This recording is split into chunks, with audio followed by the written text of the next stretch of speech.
Everybody has a story, but not all stories have been told.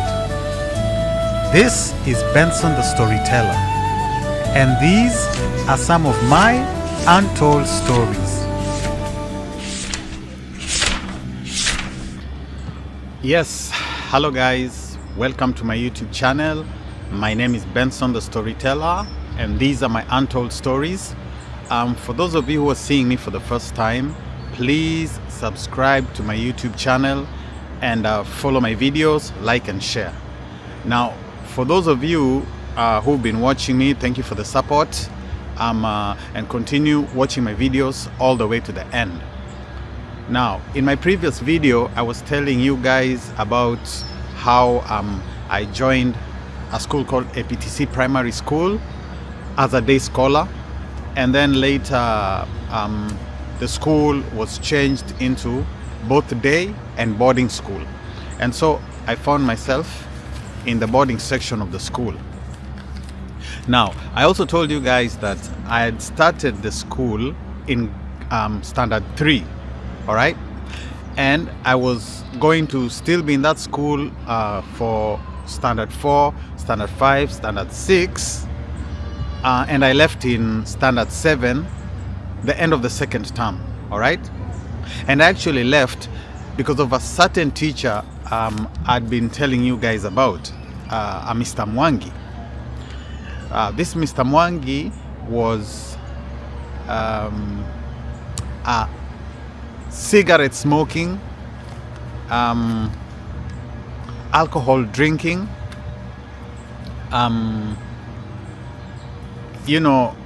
man with a short man syndrome, kind of like always enjoying inflicting pain, on students. I never really liked that teacher anyway, and it was because of him and an incident that I had with him that I just decided, no, I'm not going back to this school, and that's why I left in the second term of standard 7. Now, I'll tell you guys that story in my subsequent videos, but for now, I want to continue with the story about A.P.T.C primary school. Now, I want to start by mentioning some of my classmates, like the ones that I can remember, because there were so many. Our school had 2 streams, all right? So there was the north and there was the south. Now, a lot of my classmates found me in that school because we are like the very, very first people to start the boarding school, all right? So most of them joined in different years. Some joined in, I found some found me in class 3, then class 4, then class 5, class 6, class 7. So I'm not really sure the order that I met them, but by the time I was leaving in standard 7, these are the ones I knew.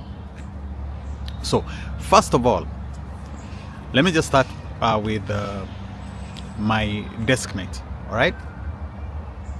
Now, I had several different deskmates, but I'm just going to choose one just to highlight a point I want to pass on.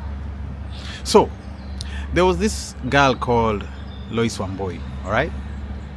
I found myself sitting next to her. Now, in most schools, I don't know if, in the school that I was in, the teachers had this thing of, if a student cannot willingly, take in education, they would assist him using the rod, like they believed, to a certain extent it's true, but they believed that you can force knowledge into students through the cane, and people like Mr. Mwangi were very good at that. I never liked that teacher at all right? He just overdid everything, right? with this thing he had that he canes you first and then you explain, he listens to the case later. That doesn't even make sense. I mean, the guy never used to reason. So anyway, because of that, you'd find that in every school you are in such an environment, make sure that you are in good terms with your desk mate, all right? Because this same desk mate can shield you or can put you into boiling water anytime. Because our teachers had this thing of, some teachers are just lazy, all right? They give you some assignments. They tell the prefect to collect the books and take the books to the staff room. And then some of them end up not even marking the books, all right? So they come back with the books to class, redistribute the books, and then tell you to exchange, all right? Or sometimes they don't even collect the books. They give you an assignment, and when the assignment is done, they tell you exchange your books, all right? So you give your book to your desk mate, and then your desk mate marks when the answers. Sometimes the teacher goes through the questions with you guys one at a time, all right? And then they're like, raise your hand if your desk mate didn't get that answer right, And if you're not in good terms with your desk mate for whatever reason, some desk mates are just waiting for an opportunity to get you in trouble. So you find some desk mates like, exaggerating their raising of their hands, like they want to get the teacher's attention, like he got it wrong, and so you had to have a nice, that's how you beat the system. Because I'm telling you, in a school like A.P.T.C, you could be caned like this teacher comes, you failed a lot of answers, a lot of tests you failed, you're being punished. The next teacher comes, so you had to have this understanding, So there are times, I'd be with my desk mate, and then they're like, if they got it wrong, I'm like, yeah, she got it wrong. But then I don't raise my hand, And then sometimes I'd get it wrong. She'd raise her hand. I'm like, please, I didn't raise my hand for the, just take it easy, And with the time, there are sometimes she'd like, give me the slack, She'd let it go,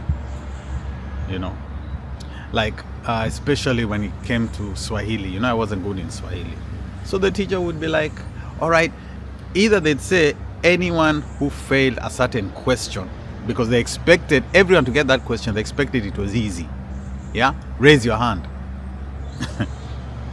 And then I'd look at my desk mate with these like puppy sympathetic eyes, like, please don't, please, And then she'd be like, okay, I'm waiting for her to raise her hand. She doesn't raise her hand. I'm like, oh, all right, thank you, So it was really, really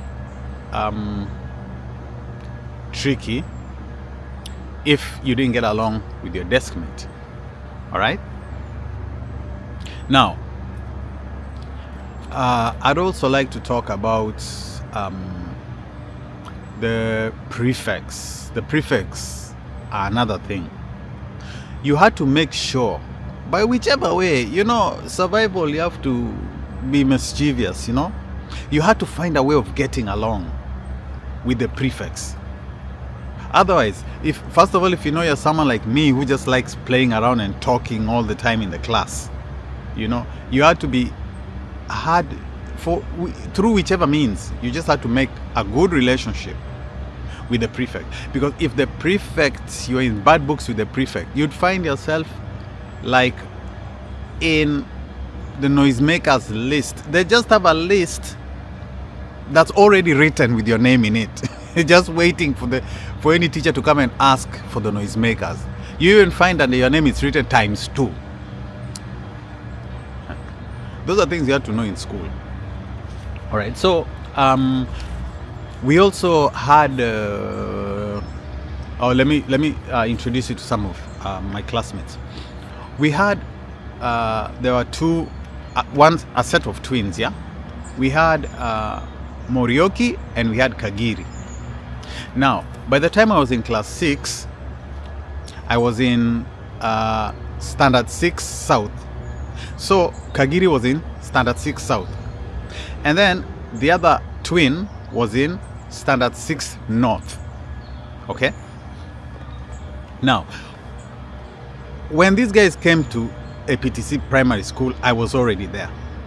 And I remember when they came, they were confusing the shit out of everyone. Like, people are like, is this Kagiri or it's Morioki? Because, you know, they're identical. And, you know, like, I have, there's some twins in our family, in our, like, yeah, my cousins.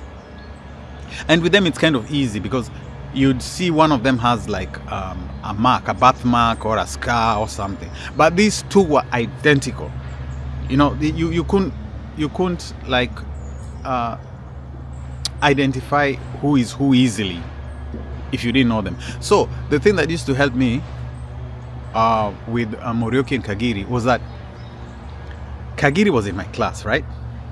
So every time I was in class, I knew definitely this is Kagiri because Morioki is in the other class, right?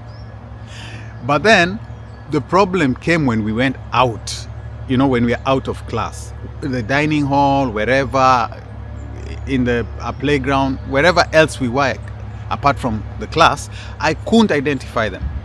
I could if Kagiri was with the rest of our classmates, I'd know, okay, this is Kagiri. If Morioki was with the rest of his classmates, I'd know, oh, that's him.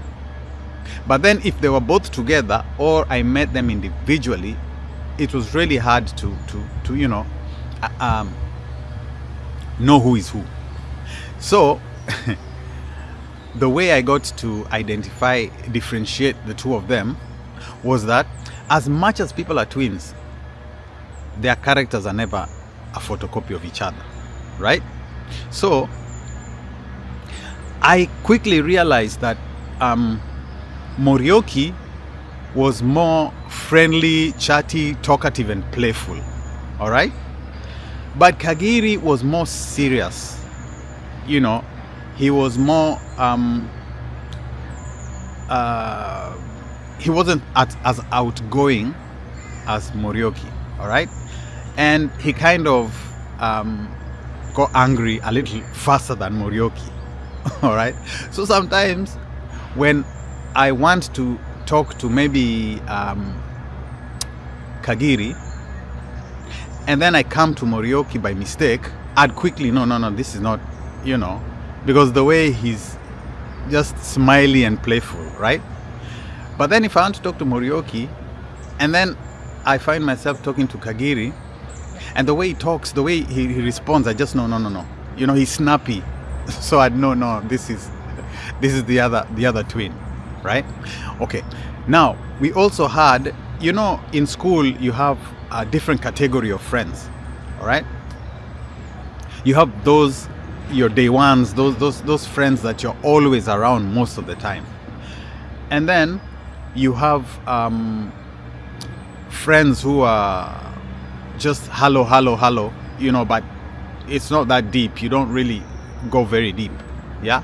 And then you have the rest of the classmates. Those ones you just, you know, you just share class, all right? So some of the friends I had, there was Kenneth Madenge. Kenneth Madenge was a real nice dude, down to earth, you know, kind of playful, chatty, yeah. There was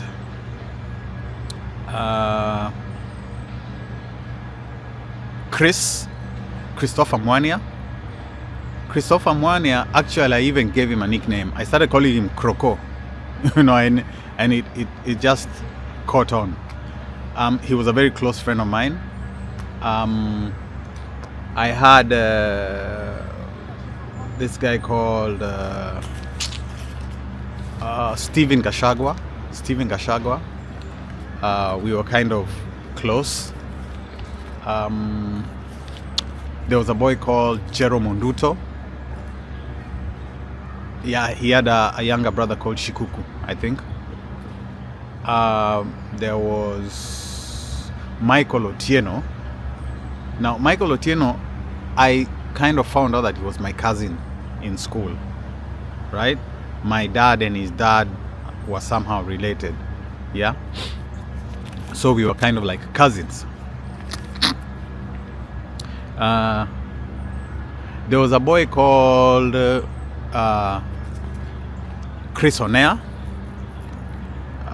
There was David Abuya.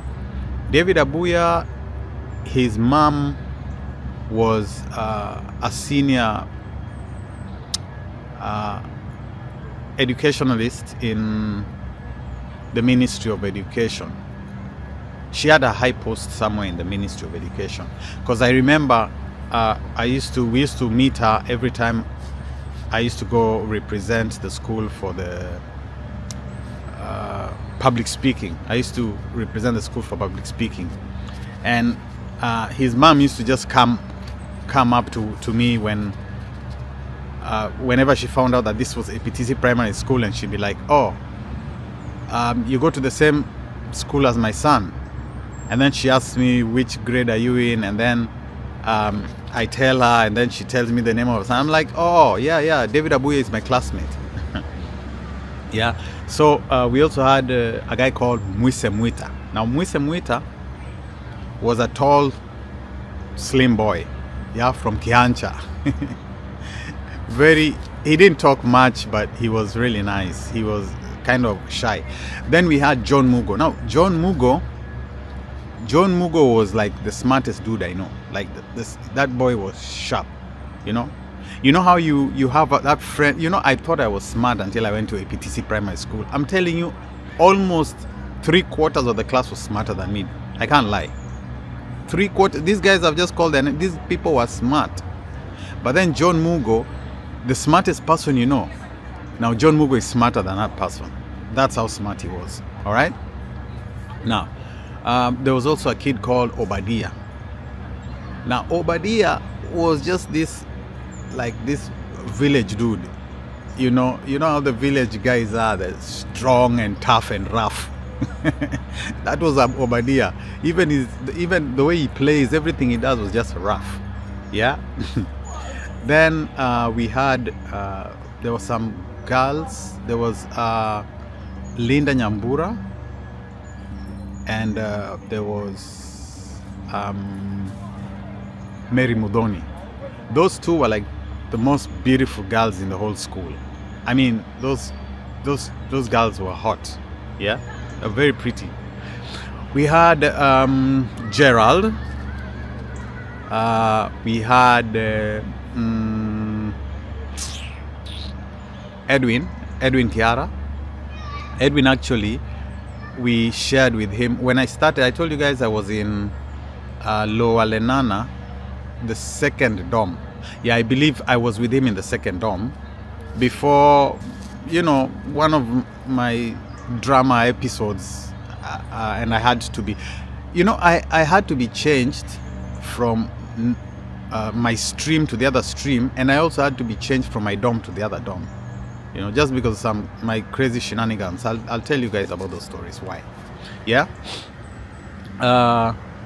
Yeah. And then there was Evelyn Ikwi, like smart women, smart girls. Evelyn Ikwi was smart. And there was a girl called Joyce Soinda.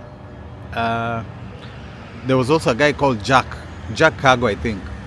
Now, Jack Cargo, I remember I told you guys that in our school, we bordered the national park. Yeah? So their home was somewhere outside in the national, because his dad had this 4-wheel drive car with, I think it had some yellow, I can't remember the color exactly. But then every evening we'd see his dad driving past, just round the perimeter of our school on the other side of the fence, on the side that's the national park side. and he'd pass by going to their home. Yeah. Imagine you're in school, every evening you see your dad driving by. You can't talk to him. Yeah. Yeah, that was Jack Cargo. And then now we had a dude called Gikonyo. Gikonyo was this, he was like the biggest dude, I think, in both of our stream, you know. And I think he started school kind of late because he was huge and black.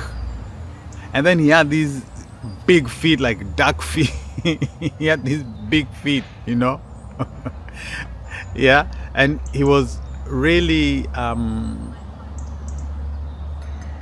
he was one of these just stubborn kids, you know.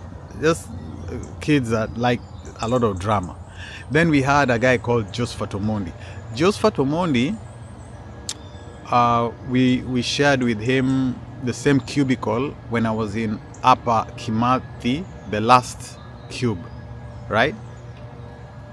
His brother was the head boy. Now I'll tell you the story about the head boy later on. His brother was called Henry Bondo, all right? And Josephat Omondi was his younger brother, all right? And I remember there's a time there was an incident between Joseph Omondi and the same Gikonyo I was telling you about, you know. I don't know what happened in class, and so they were making fun of each other, you know. And Gikonyo was calling Josephat Omondi, you know, that he's a fisherman, you know, he likes eating fish, you know, he's a fishmonger, because he comes from the western side of Kenya, you know, where the Luos are. He was a Luo. So, and then Josephat Omondi was making fun of his nose. He had a bump on his nose, and Josephat Omondi was like, he was funny, and the whole class, including the girls, were laughing. And Gikonyo got mad. He just took these sets, I think all the mathematical sets, the one with the triangle, the rubbers, the whatever, and slapped him with it, you know. And then somehow the head boy, his brother, Josephat Omondi's brother, got to find out about that thing, and went and summoned Gikonyo to his cubicle. I'm telling you, it didn't end well. Now we also had a kid called Kipchumba. Kipchumba, after I left A.P.T.C primary school, I actually met him. I met this dude in Kisumu once, randomly. I just had someone calling me Benson, and then there's a car that passed me. He put his head out of the car, shouting my name, and his hat fell off. And then the car stopped. He ran back to pick his hat, just waved and went back into the car, and they drove off. There's an incident that happened. He actually is the one who contributed to me leaving that school, and that's why he couldn't come and we have a chat with him. He just ran back to the car and left. Kipchumba was like the fastest in our grade. He was like the fastest boy, like athletics, 100 meters. Because I remember when we were getting our team ready, you know, for the provincials, then nationals, district athletics competitions, you know, the whole school is put to race, you know, and he was like the fastest in our grade, because there's a guy who was the fastest. I just can't remember his name. Yeah, there was another boy who was the fastest. Now we had who else? I think there was a kid called Chris Mbogo. Now Chris Mbogo also, just like me, his mom was one of the teachers for some time. Yeah, Mrs. Mbogo. Yeah, his mom was also a teacher there. We had Jeremiah, yeah, and We had now we had other kids also. Some of them I don't really remember their names, but I can remember their faces. All right. And I also had now these other friends who were not in our same grade but were in the other grades. There was a boy. There's a lot of drama that I went through, and there's one of the boys. He was called Oliver. Now, Oliver was a serial sickling. Now, when I say he was a serial sickling, this boy loved being sick more than being well. What do I mean? I mean, he used to pretend that he was sick so that he would be left to go and lie in the dormitories. You know, he's brought for food. How are you doing? Oh, I'm not feeling well. Sometimes he just sit in the sun, and when he knows the matron is almost about to come, he runs and covers himself in the blanket. When she comes, she puts her hand to his forehead, finds it's extremely hot. Sometimes he'd go, put his hand down his throat, induce himself to vomit. I mean, that guy was an actor. I don't know how they found out that he used to pretend. Oh yes, I actually remember how he was found out. So, the headmaster had called his parents to come and visit and assess him whether they think, in their opinion, he needs to see a special doctor, a specialist, or whether they could continue treating him at school. So, at that time, Oliver had stolen my Walkman. I'd sneaked a Walkman into school and I'd hidden it in the dorms, in my bag in the dorms. And I don't know how Oliver found out about it, and he used to use it, to listen to music. When everybody had left, he'd listen to music with my Walkman. All right. So what happened was, he didn't know that his parents and the headmaster had planned to come and see him in the dorm. So he was playing, acting like he's sick as usual, just to stay in the dorm. That boy never used to like school, He used to be brought the food in his bed, giving another meaning to breakfast in bed. He had lunch in bed and everything. And the moment people left the dorm, he would just be listening to music in my Walkman and just relaxing in the dorm. So on this particular day, he didn't know they were coming.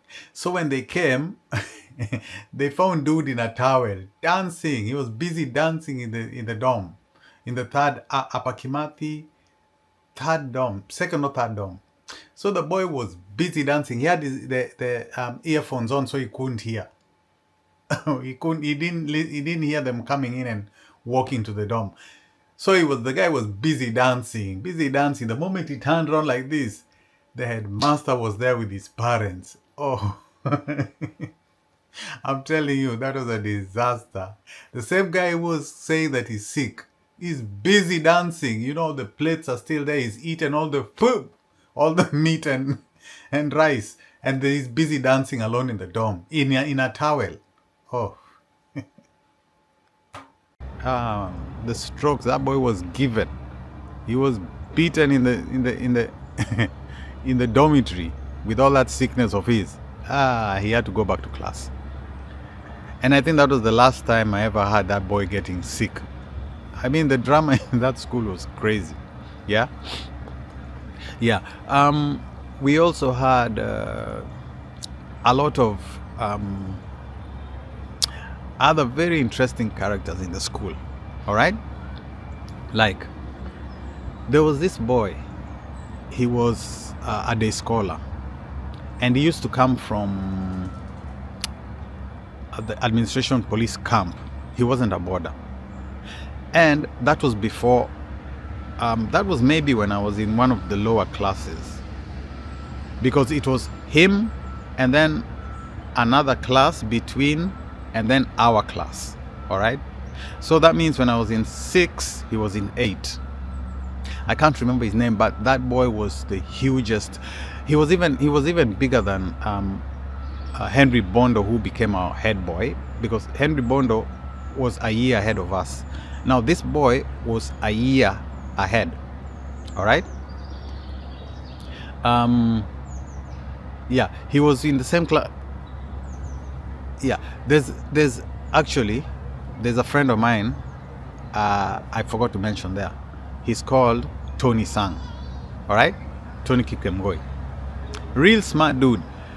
He's like him, John Mugo, Evelyn Ikwi. You know, those are people who their marks just run around 600. You know, when the rest of us are somewhere there 500. You know, dangling. Them they're like 600. Sharp dude. Now he had an elder brother. I can't remember. I've forgotten names. I'm forgetting names. But he had his elder brother. Now his elder brother was in the same class as this dude I'm telling you guys about. This guy was huge, black, and he had, unfortunately, he had epilepsy. So sometimes he just fall down, you know, and have that fit. And most of the time it used to happen in the field, you know. So he's huge and he's big. So anytime that thing hits him, he falls down, you know, and then all you just see is dust. You know, you see dust because, you know, it's a fit and he's shaking and everything. You just see dust everywhere until he settles down. Then he starts breathing hard, you know. So anyway, about this guy. This boy was big. And then he was rough. And he always insisted in playing with everybody else football. You know?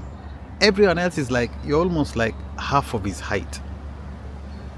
And he used to insist on playing. So you'd find everyone's playing, you know, everything's nice, the game is all fair, people are playing, and then he decides to join. He doesn't even ask you guys if he wants to join, if you can let him join. He just picks whichever teams he wants to play. He doesn't care how many you are, he just starts playing. And then everyone used to just leave for him to, like, the moment he touches the ball, no one dares even to go and try tackle or chase him or try to dribble or anything. If he comes towards you, you have the ball, you leave for him the ball. He just goes and plays all by himself and goes and scores. He used to just play and go and score. Because if you try to tackle, his legs were like twice of yours. So if he'd give you a kick, or if you'd bump into him, you'd like fly over there. But sometimes, I'm telling you, sometimes the boy would just, you'd leave him, he'd run from this goal, he scores. He comes back from that goal, he scores. We just watch him till he gets tired, he leaves. Then we start playing again. Sometimes he falls down, gets those. We also had we also had a lot of other kids. We had the commandant's son. He was called Mr. Mbugwa. And he later became, I think, a governor of Nakuru, or he became a politician, that particular Mr. Mbugwa, the commandant of the administration police. Yeah, his son was there, and we used to, courtesy of him, anytime we used to go for the outings, with the scoutmaster, we were given, you know, police security, and we are given, we always went with the administration police big lorry for all those functions, right? So yeah, as I was going on again, let me go on. I wanted to also talk about some of the other teachers. So we had Mr. Njeru. I told you guys in the other video, this tall, slim guy. They nicknamed him Tension, yeah? Tall, slim guy. We had Mr. Mwangi, the teacher, I tell you, no one liked at all. He always smelled of cigarettes, you know? And he used to, I even know his brand, he used to smoke SM, sweet menthol, yeah?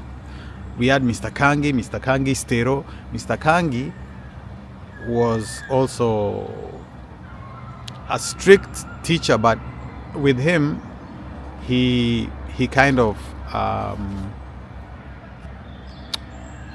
he was kind of diplomatic, you know.